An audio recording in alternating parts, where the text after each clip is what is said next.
What up, what up, what up, what up, fam? It's Dr. Delatoro. Listen, I'm pumped, stoked, and excited. Y'all, listen, I got a powerful teaching today.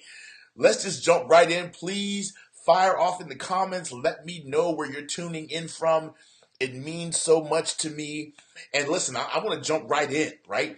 I want to talk to you in this video about 3 ways and 3 reasons why I know you're leaving a lot of money on the stage when you're giving presentations. 3 reasons why I know that you're leaving a lot of money on the stage currently based on the way you're speaking right now.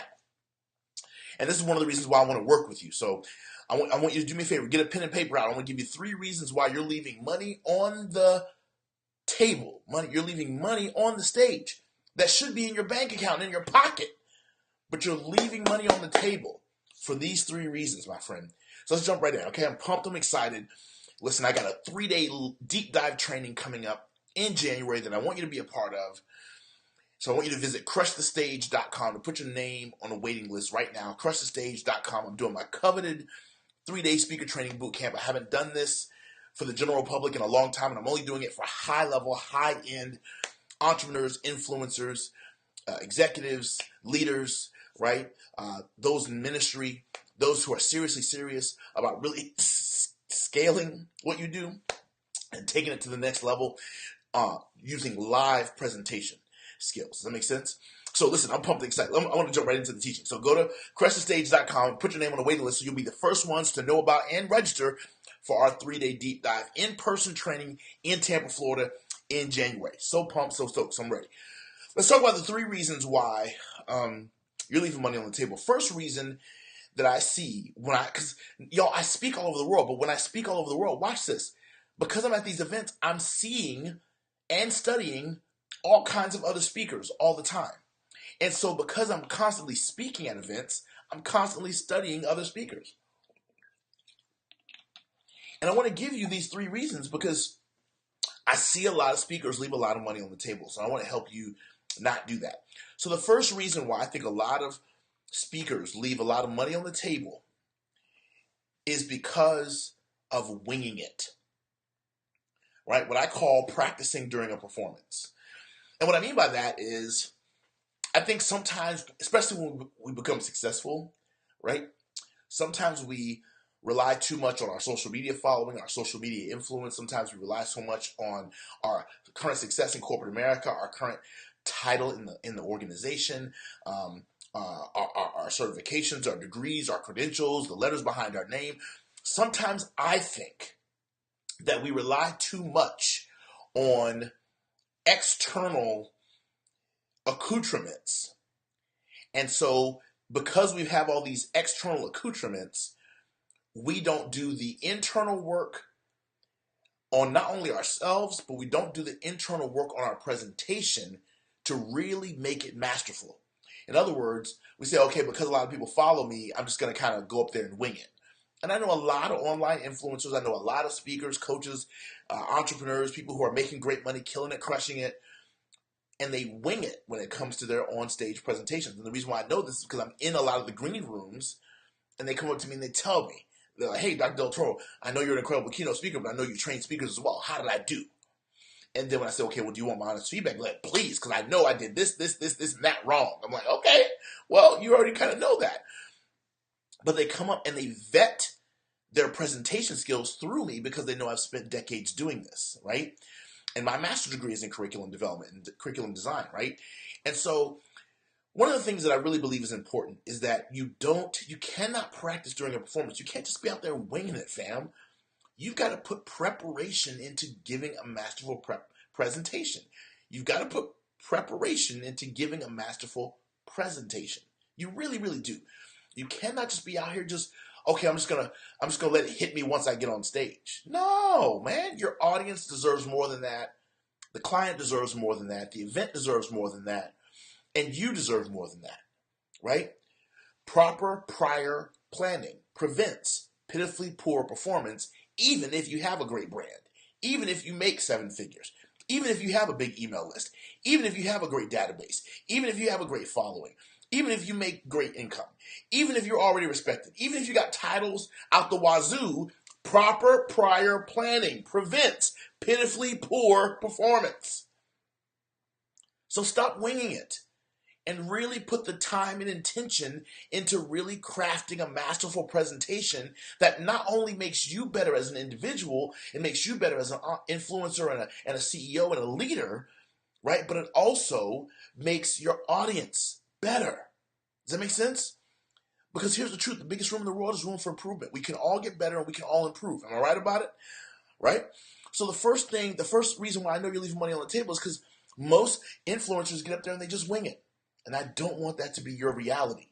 So I want you to come work with me at Crush the Stage so I can take you from winging your presentations to literally crafting masterful presentations and literally having people run up to the stage, throw money at you, or throw money at the back of the table, registering for your courses, programs, masterminds, events, experiences, fill in the blank.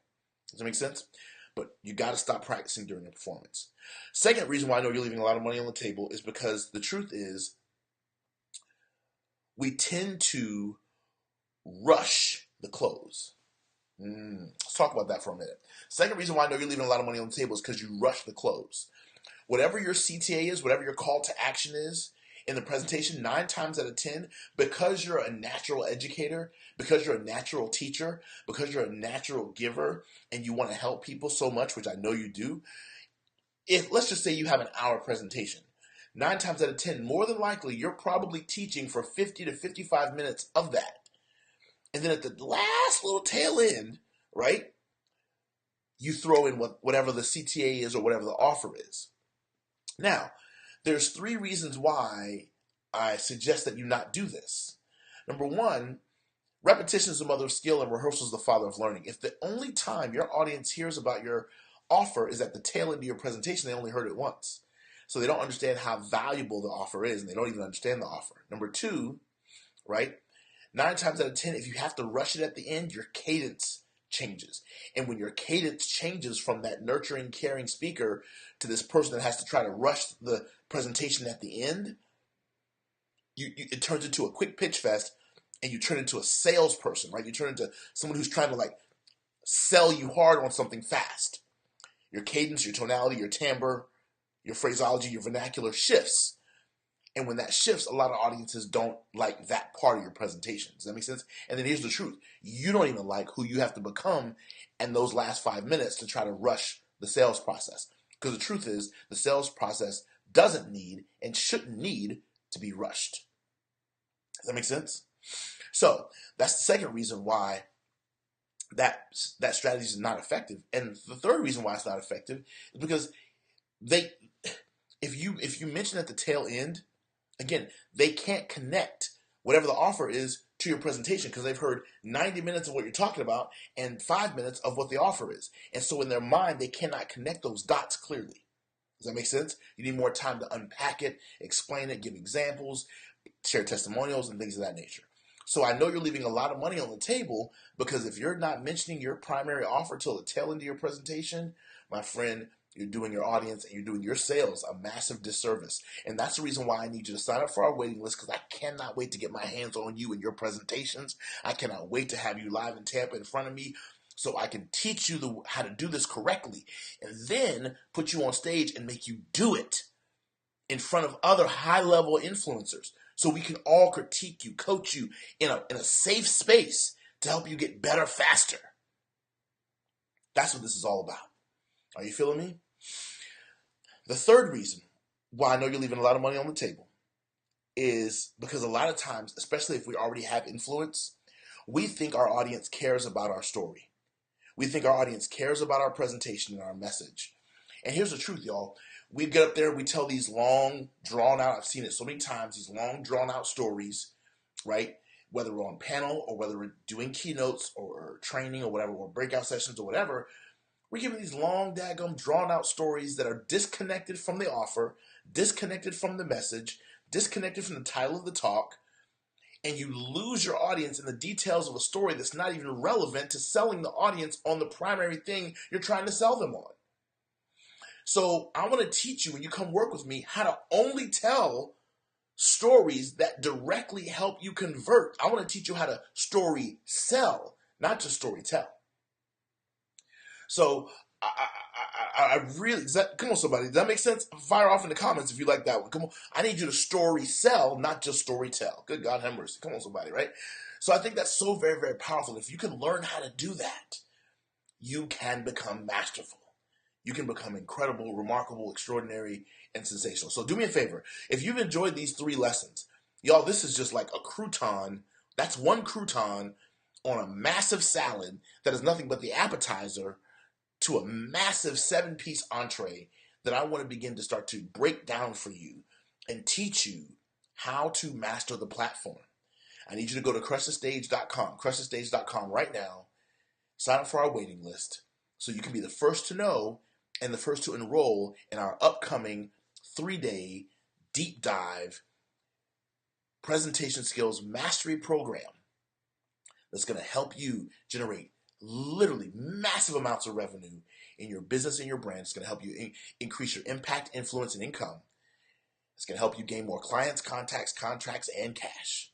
That's a promise. That's an absolute guarantee. And I cannot wait to serve you. So go to crushthestage.com. That's crushthestage.com.